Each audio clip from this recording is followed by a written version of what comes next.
Education class में स्वागत है आप लोगों का। आज मैं आप लोग के लिए एक नया लेसन लेकर आई हूँ, आयु से संबंधित प्रश्न। यह इसका प्रथम भाग है और आज इस भाग में आप लोग को सिखाऊंगा, ठीक है। n वर्ष बाद या n वर्ष पहले दिया हुआ हो तो उसे आसान तरीका से कैसे हल करेंगे। एक पैटर्न आप लोग को लिए बता रहा हूँ, तो इसमें बाद भी दिया हुआ है या पहले भी दिया हुआ है, दोनों को एक ही पैटर्न पर आप लोग इसको हल कर सकते हैं। जैसे देखिए यहाँ पर ए और बी के आयु का अनुपात, वर्तमान आयु का अनुपात पी अनुपात क्यू है। कह रहा है कि n वर्ष बाद कहे या n वर्ष पहले कहे उसके आयु का अनुपात दिया हुआ है x अनुपात y, तो वर्तमान आयु ज्ञात करना है। तो जो हम पैटर्न बताएंगे वो बाद वाला में भी लागू होगा और पहले वाला में लागू होगा, अलग अलग करने की जरूरत नहीं है। ये पैटर्न इस प्रकार है कि सबसे पहले लिखना है वर्तमान आयु, उसके बाद या पहले लिखना है, उसके बाद जो बाद या पहले अनुपात है वो लिखना है। जैसे कि यहाँ पर ए और बी है, तो ए और बी के वर्तमान आयु का अनुपात पी अनुपात क्यू है, तो ए वर्तमान आयु का अनुपात की जगह पी अनुपात क्यू लिखें। और उसके बाद n वर्ष बाद कर रहा है, n वर्ष पहले कर रहा है, तो बीच में लिखें, ठीक है। और उसके बाद उसका अनुपात x अनुपात y लिखें, ऐसा लिख देना। ये पैटर्न इस प्रकार है कि तिरछा तिरछी गुना करके घटाते हैं। जैसे p गुने y घटाओ q गुना x, p गुना y घटाओ q गुना x बराबर n, और ये दोनों घटाकर n में गुना करना है, बराबर n इंटू एक्स घटाओ y। बाई चांस इधर ज्यादा आ जाए इधर कम आए तो उसको, ठीक है, इधर उधर कर देना। इधर ज्यादा इसको कम आए तो इसको माइनस में नहीं लाना है, लाना है तो प्लस में लाना है, ठीक है ना। तो पैटर्न क्या है, तो p गुना y घटाओ x गुना q या x गुना q घटाओ p गुना y बराबर n इंटू एक्स घटाओ y या y घटाओ x। और इस प्रकार a और b का वर्तमान आयु आसान से यहाँ पर ज्ञात किया जा सकता है, चाहे n वर्ष बाद रहे या n वर्ष पहले रहे। जैसे क्वेश्चन है कि a और b है, a और b का वर्तमान आयु का अनुपात 4:5 है। a और b के वर्तमान आयु का अनुपात 4:5 है। 5 वर्ष बाद उसके आयु का अनुपात 5:6 होगा, ठीक है। 5 वर्ष बाद उसके आयु का अनुपात 5:6 होगा। तो क्वेश्चन पूछ रहा है कि a का आयु क्या होगा या b का आयु क्या होगा, ठीक है। क्वेश्चन है कि a और b के वर्तमान आयु का, तो हम ही बताएंगे सबसे पहले वर्तमान आयु रखना है। तो a और b है, तो सबसे पहले वर्तमान आयु का अनुपात, तो वर्तमान आयु का अनुपात 4:5 दिया हुआ है, तो 4/5। a और b के वर्तमान आयु का अनुपात 4:5 दिया हुआ है, 4/5। करें 5 वर्ष बाद, तो हम बाद वाला भी बताए हैं, पहले दोनों का एक ही नियम। तो 5 वर्ष बाद उसका अनुपात हो जाता है 5:6। तो 5 वर्ष बाद क्या लिखना है, 5/6।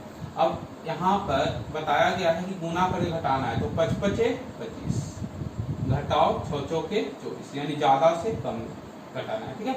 25 घटाओ 24 बराबर 5 इंटू 6 घटाओ 5, ठीक है। यानी इस पैटर्न को हम लोग को याद रखना है, गुना करना है तिरछा तिरछी। तो 25 घटाओ 6×4 = 24 बराबर 5 इंटू 6 घटाओ 5, यानी यहाँ पर 25 में से 24 कट गया 1 बराबर 5 गुना, यहाँ पर a बराबर कितना है 4, तो a 4, 1 बराबर 5 आया, तो 4 बराबर कितना हो जाएगा 5 गुने 4, 5×4 = 20, यानी a का आयु कितना हो जाएगा 20 वर्ष। यहाँ पर b बराबर कितना है 5, तो 5 बराबर 5 गुने 5, 5×5 = 25, यानी a का आयु कितना वर्ष हो जाएगा 20 वर्ष हो जाएगा। b का आयु कितना वर्ष हो जाएगा 25 वर्ष। कुछ नहीं किए, a और b के वर्तमान आयु का अनुपात रख दिए, 5 वर्ष बाद अनुपात दिया वो रख दिए, जैसा जैसे गुना करके घटा दिए, और जो घटा कर आया उसके बाद उसका a और b का आयु का मान निकालिए। ये बाद वाला हो गया। 5 वर्ष बाद वाला हम पहले वाला एक क्वेश्चन देखते हैं। जैसे क्वेश्चन दिया हुआ कि मीरा और प्रिया के वर्तमान आयु का अनुपात 3:4 है। 10 वर्ष पहले उसके आयु का अनुपात 4:7 था, तो 5 वर्ष के बाद मीरा का आयु ज्ञात है, ठीक है। क्वेश्चन है मीरा और प्रिया है, उसके वर्तमान आयु का अनुपात 3:4 था। इसमें 5 वर्ष बाद दिया हुआ है, इसमें इस क्वेश्चन में दिया कि 10 वर्ष पहले उसका अनुपात 4:7 था, तो 5 वर्ष बाद मीरा के आयु क्या गया। इसी पैटर्न पर बनाते हैं। इस पैटर्न पर अगर RS सवाल का क्वेश्चन बनाएगा तो 50% क्वेश्चन इसी पैटर्न पर बनेगा। तो यहाँ पर M और P है, उसके वर्तमान आयु का अनुपात 3:4 है। सबसे आगे लिखना है, यही याद रखना है, सबसे पहले लिखना है वर्तमान आयु का अनुपात। तो वर्तमान आयु का अनुपात 3:4 है, 10 वर्ष पहले का है, उससे फर्क नहीं बाद या पहले रहे। अनुपात है 4:7, 4 और 7, ठीक है। अनुपात क्या है 4:7। अब यहाँ पर गुना और एक यहाँ पर तो क्या 7×21 घटाओ 4×4 बराबर 10 × 7 घटाओ 4। 21 घटाओ 16 बराबर 10 × 7 घटाओ 4। तो 21 में 16 घट गया तो 5 बच गया, 5 बराबर 30 तो 1 बराबर 6। तो मीरा का क्या है तो मीरा 1 बराबर 6 तो मीरा कितना 3 बराबर 6 गुना 3 6 18 यानी मीरा का वर्तमान आयु कितना वर्ष हो जाएगा 18 वर्ष। अब क्वेश्चन में कह रहा है कि 5 वर्ष के बाद मीरा के आयु क्या होगा। तो अभी मीरा 18 वर्ष का तो 5 वर्ष बाद कितना हो जाएगा 18 + 5 यानी 23 वर्ष। यानी 5 वर्ष के बाद आयु कितना हो जाएगा 23 वर्ष। उसी पैटर्न पर हो गया। बाद वाला क्वेश्चन भी देख लिए और पहले वाला क्वेश्चन भी देख लिए। देखिए आगे क्वेश्चन है जैसे इसी प्रकार क्वेश्चन है दिया हुआ चिल्ड्रन समझ में आए। अगला क्वेश्चन है देखिए यहाँ पे ध्यान दीजिए। कह रहा है कि अंजू और संध्या के वर्तमान आयु का अनुपात 13:17 है। क्वेश्चन पढ़ते चलिए और उसको बनाते चलिए। ठीक है कह रहा है कि अंजू और संध्या के वर्तमान आयु का अनुपात 13:17 है। सबसे पहले लिखना है वर्तमान आयु। अंजू और संध्या के वर्तमान आयु का अनुपात 13:17 है। 4 वर्ष पहले उसके आयु का अनुपात 11:15 तो क्वेश्चन कह रहा है कि 6 वर्ष बाद उसके आयु का अनुपात क्या होगा। क्वेश्चन है कि अंजू और संध्या के वर्तमान आयु का अनुपात 13:15 तो 13/15 लिखी वर्तमान आयु बाद या पहले का आयु कितना वर्ष पहले का है 4 वर्ष पहले। ठीक है 4 वर्ष पहले उसके आयु का अनुपात कितना 11:15 था। तो 6 वर्ष बाद उसका अनुपात क्या होगा। 6 वर्ष बाद दोनों के आयु का अनुपात क्या होगा।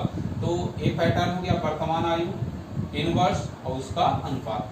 एक बताए हैं कि 63 से गुना करेंगे और गुना करके घटाएंगे ये विधि है। तो यहाँ पर अगर 13 में 15 से गुना करते हैं तो 195 और अगर 11 में 17 से गुना करते हैं तो 187 आएगा बराबर। यहाँ पे देखिए तो 4 है तो 4 और 15 घटाओ 11 हर बार यही कर रहे हैं एक पैटर्न को फॉलो कर रहे हैं। तो यहाँ पर देखिए 195 में 187 अगर घटेगा तो कितना आ जाएगा 8। ठीक है कितना आएगा और यहाँ पे कितना आ जाएगा 4 और गुने 4 चौके 8 दूनी 16। अब यहाँ पर देखिए कौन थी ये थी अंजू। अंजू अंजू का 13 है तो 13 बराबर कितना हो जाएगा 2 गुने 13 दूनी। अंजू का वर्तमान आयु कितना हो जाएगा 26। संध्या संध्या कितना 17 तो 2 गुने 17 दूनी। अब यहाँ पर देखिए कि यहाँ पर अंजू का वर्तमान आयु 13 है तो 1 बराबर आया है 2 तो 13 बराबर 13 दूनी 26 वर्ष और संध्या का 17 बराबर 34 वर्ष 17 दूनी 34 वर्ष। क्वेश्चन अब क्या कर रहा है क्वेश्चन कह रहा है कि 6 वर्ष बाद उसके आयु का अनुपात क्या होगा। तो अभी 26 वर्ष का अंजू है तो 6 वर्ष के बाद कितना हो जाएगा 32 वर्ष का हो जाएगी। संध्या में 34 वर्ष का है तो 6 वर्ष के बाद कितना हो जाएगी तो 40 वर्ष। तो उसका आयु का अनुपात पूछा है तो काटिए 8 चौके 32 8 पचे 40 यानी कितना हो जाएगा 4:8 यानी 6 वर्ष के बाद उसके आयु का अनुपात कितना हो जाएगा 4:8। ठीक है यानी उसी पैटर्न पर क्वेश्चन हल हो रहा है। देखिए आगे क्वेश्चन है कि राजू के पिता के आयु राजू के आयु का दुगना है। राजू के पिता के आयु राजू के आयु का दुगना है। 10 वर्ष पहले यह आयु तिगुना थी तो 5 वर्ष बाद उसके पिता के आयु क्या होगा। अब देखिएगा इस प्रकार क्वेश्चन है कि राजू के फादर की आयु उसके आयु का दुगना है और 10 वर्ष पहले तिगुना थी तो 5 वर्ष के बाद के आयु क्या होगा। तो क्वेश्चन का पैटर्न यही है। यहाँ पे देखिए फादर है और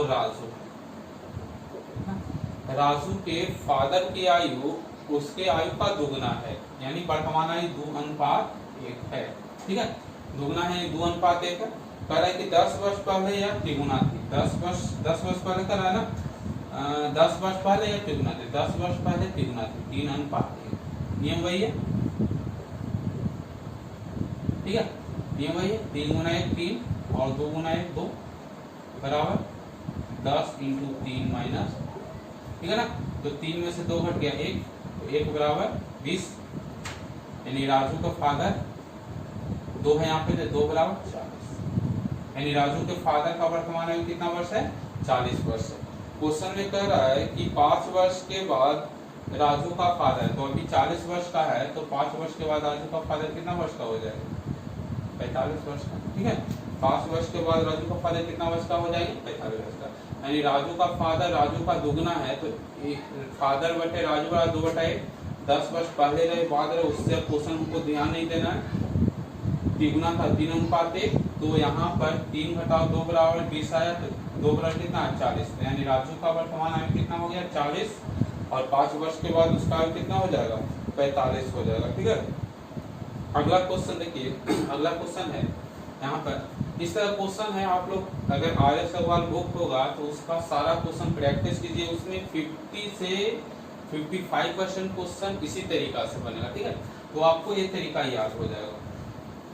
देखिए क्वेश्चन इस प्रकार है कि दीपक के वर्तमान आयु उसके पुत्र के तिगुना है। दीपक के वर्तमान आयु उसके पुत्र के तिगुना है। 5 वर्ष के बाद उसके आयु का अनुपात 34:13, 5 वर्ष के बाद उसके आयु का अनुपात 34:13 होगा, तो दीपक के वर्तमान आयु क्या होगा? क्वेश्चन इसी तरह है, दीपक है और उसका सन है, ठीक है। अब कह रहा है दीपक का वर्तमान आयु उसके पुत्र का तिगुना है, यानी 3 है और 1 है, ठीक है। आगे कह रहा है कि 5 वर्ष के बाद, 5 वर्ष के बाद उसके आयु का अनुपात हो जाएगा 34:13, 34:13।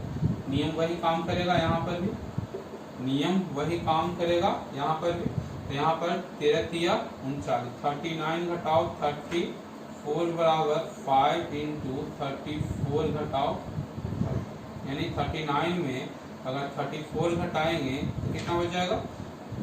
5 बच जाएगा, बराबर 5 गुने, ठीक है। तो 1 बराबर कितना बच जाएगा? 21। यहाँ पर 1 बराबर कितना बच गया? 21। यहाँ पर दीपक क्वेश्चन कर रहा है, क्वेश्चन क्या कर रहा है? दीपक के वर्तमान आयु क्या होगा? तो दीपक, यहाँ दीपक कितना है? तो दीपक 3 है, तो 3 बराबर कितना हो जाएगा? 21 गुने 3 यानी 63 वर्ष। 21 गुना 3 यानी कितना वर्ष? 63 वर्ष, ठीक है। तो यानी दीपक उसका सन 3 गुना है, 5 वर्ष के बाद 34:13 हो जाता है। तो यहाँ पर 39 माइनस 34 बराबर 5 इंटू 34 माइनस 30, यानी 5 बराबर कितना हो जाएगा? 105। तो 1 बराबर कितना हो गया? 21। तो 3 बराबर कितना हो जाएगा? 63, यानी दीपक के वर्तमान आयु 63 वर्ष होगा। अब देखिएगा, ये तो हो गया, यानी अगर रहे वर्तमान आयु दिया हुआ रहे, क्या सीखे कि वर्तमान आयु दिया हुआ रहे, उसके बाद रहे या पहले रहे, एक तरीका हम लोग सीखे, नया तरीका। अगर इस तरीके पैटर्न पर बनाइएगा तो वर्तमान आयु में के साथ बाद या पहले का आयु दिया हुआ रहे तो सारा क्वेश्चन को एक ही तरीका से हल कर सकते हैं, माइनस और प्लस का लफड़ा आपको नहीं रहेगा। अब इसमें क्वेश्चन प्रॉब्लम खड़ा करता है कि बाद और पहले दोनों एक साथ दिया हुआ है, ठीक है। बाद भी दिया हुआ रहे और पहले भी दिया हुआ रहे। इसी तरह का क्वेश्चन में अगर पहले भी दिया हुआ रहे, बाद दिया, यानी वर्तमान आयु नहीं दिया हुआ रहे, आपको वर्तमान आयु ज्ञात करनी हो तो कैसे हल करेंगे? तो उसका ही उपाय इसी से बनेगा, वो भी क्वेश्चन, लेकिन थोड़ा सा उसमें समझना होता है। जैसे क्वेश्चन इस प्रकार है, तो 2 क्वेश्चन इस पर भी हल करवाते हैं। 7 वर्ष पूर्व ए और बी के आयु का अनुपात 4:5 था एवं 7 वर्ष के बाद ए और बी के आयु का अनुपात 5:6 होगा, तो बी का वर्तमान आयु क्या होगा? एक बार क्वेश्चन सुनिए, यानी इसमें वर्तमान आयु दिया हुआ नहीं, हमको वर्तमान आयु ज्ञात करना है। क्वेश्चन है कि 7 वर्ष पहले ए और बी के वर्तमान आयु ए और बी के आयु का अनुपात 4:5 था एवं 7 वर्ष बाद उसके आयु का अनुपात 5:6 होगा, तो बी का वर्तमान आयु क्या होगा? यहाँ पर देखिए कैसे बनाएंगे इसको, हमको वर्तमान आयु ज्ञात करना है। तो यहाँ पर एक पॉइंट में हम ले लेते हैं वर्तमान, एक पॉइंट में ले लेते हैं, क्या लेते हैं? वर्तमान। देखिए बनेगा इस तरह, थोड़ा सा दिमाग लगाना, ठीक है। और इस वर्तमान आयु से कितना? 7 वर्ष पर, इस जो वर्तमान आयु लिए हैं इससे 7 वर्ष पहले ए और बी के आयु का अनुपात है 4:5, ठीक है। यानी इस वर्तमान आयु से 7 वर्ष पहले ए और बी के आयु का अनुपात है 4:5 और इसी वर्तमान आयु से 7 वर्ष बाद, इसी वर्तमान आयु से 7 वर्ष बाद अनुपात है 5:5। क्वेश्चन नहीं, यानी एक वर्तमान आयु लेते हैं, वर्तमान आयु से 7 वर्ष पहले आयु है 4:5 ए बी का और इससे 7 वर्ष बाद आयु है 5:6। ठीक है, तो कितना हो गया? 7 वर्ष पहले 7 वर्ष बाद 14 वर्ष टोटल हो गया। नियम वही रहेगा, नियम वही रखिए, थोड़ा सा चेंजिंग होता है, ठीक है ना। तो यहाँ पर क्या हो जाएगा? 5×5 = 25 और घटाओ 6 चौके 24 बराबर 7×7 14 इंटू एक घटता था माइनस होता था वहां, तो 6 घटाओ, यहाँ पर 1 बराबर कितना? अब हमको कह रहा है कि बी का, तो बी का 7 वर्ष पहले कितना था? 5 ना। बी का 7 वर्ष पहले आयु कितना था? तो बी का 7 वर्ष पहले 70 वर्ष का था। अब सोचिए कि 5 यहाँ 7 वर्ष पहले का आयु दिया हुआ, तो बी 7 वर्ष पहले 14 × 5 70 वर्ष का था। ठीक है, तो बी वर्तमान समय में कितना होगा? तो 7 वर्ष पहले 70 वर्ष का था, तो वर्तमान समय कितना होगा? 77 वर्ष। वर्तमान समय में बी कितना हो जाएगा? 77 वर्ष। बस थोड़ा सा ध्यान रखना है कि बीच में वर्तमान आयु लिखना है, उसके बाद पहले और उसके बाद। अब पहले अनुपात 4:5 है और बाद अनुपात 5:6 है, तो 7×7 14 वर्ष हो गया। तो यहाँ पर हो गया तो टोटल 14 वर्ष, तो 1 बराबर 14, इसीलिए 5 बराबर हो गया 70। यानी बी का 7 वर्ष पहले 70 वर्ष का था, तो बी अभी कितना वर्ष का होगा? 77 वर्ष का होगा। ठीक है, तो इस प्रकार क्वेश्चन को बाद और पहले यानी वर्तमान आयु नहीं दिया हुआ रहे, फिर भी क्वेश्चन को इसी तरीका से बना सकते हैं। जैसे क्वेश्चन और यहाँ पर देखिए, ये इस वीडियो का अंतिम क्वेश्चन है, ठीक है ना। उसके बाद इसका अगला भाग भी जल्द आएगा। तो यहाँ पर देखिए क्वेश्चन है कि 10 वर्ष पूर्व पिता एवं पुत्र के आयु का अनुपात 3:1, यानी 10 वर्ष पहले पिता और पुत्र के आयु का अनुपात कितना था? 3:1 था। 10 वर्ष बाद यह अनुपात 5:3 होगा। 10 वर्ष यानी आज से 10 वर्ष पहले 3:1 था और आज से 10 वर्ष के बाद 5:3 होगा। कितना होगा? 5:3 होगा। इसमें क्वेश्चन कह रहा है कि दोनों के वर्तमान आयु का अनुपात क्या होगा। ये अंतिम क्वेश्चन है, दोनों के वर्तमान आयु का अनुपात क्या होगा। यहाँ पर देखिए, यहाँ पर वर्तमान आयु नहीं दिया, तो हम मान लेंगे कहीं पर बीच में वर्तमान आयु। अब यहाँ पर कह रहा है कि वर्ष पहले 10 वर्ष पहले, यहाँ से 10 वर्ष पहले फादर है और सन है। कितना था अनुपात? 3:1, 3 और इसके 10 यानी वर्तमान आयु से 10 वर्ष के बाद अनुपात कितना था? 5। क्वेश्चन साफ है। आज से 10 वर्ष पहले 3:1 और आज से 10 वर्ष बाद 5:3। तो नियम वही, ठीक है। 3×3 = 9 घटाओ 5×1 5 बराबर 10 10 20 × 5 घटाओ, ठीक है ना। तो 9 में से 5 घट गया तो 4, तो 4 बराबर 20 × 2 यानी 1 बराबर 10। अब यहाँ पर देखिए 1 बराबर तो 10 आ गया, नियम वही। अब यहाँ 10 वर्ष, आज से 10 वर्ष पहले फादर का उम्र कितना यहाँ देखा गया? 3 यानी 30 वर्ष। आज से 10 वर्ष पहले फादर का उम्र कितना था? 30 वर्ष। तो अभी फादर का उम्र कितना होगा? तो 40 वर्ष। कोई दिक्कत? आज से 3 है 10 वर्ष पहले ना, तो 3 बराबर 30, तो आज से 10 वर्ष पहले फादर के वर्ष का? 30 वर्ष का। तो अभी कितना? 40 वर्ष का। आज से 10 वर्ष पहले 1 बराबर 10, यानी आज से 10 वर्ष पहले पुत्र बेटा के वर्ष का? 10 वर्ष का। तो अभी कितना हो जाएगा? 20 वर्ष। अभी कितना हो जाएगा? 20 वर्ष का। तो क्वेश्चन क्या कर रहा है कि वर्तमान आयु का अनुपात क्या होगा, यानी फादर अनुपात सन वर्तमान समय में 40:20 यानी 2:, ठीक है। तो ये आयु से संबंधित प्रश्न में आप लोग RS अग्रवाल किताब उठाइए या महेश मिश्रा, किरण, जो भी किताब उठाइए, उसमें इस टाइप का जितने सारे क्वेश्चन है उसको ढूंढकर बनाइए। ये तरीका अगर आप लोग अच्छी तरह बना लेते हैं तो आयु से संबंधित प्रश्न में बहुत सारे प्रश्न को आप लोग आसान विधि से बना सकते हैं, ठीक है। तो अब अगला वीडियो लाएंगे इससे।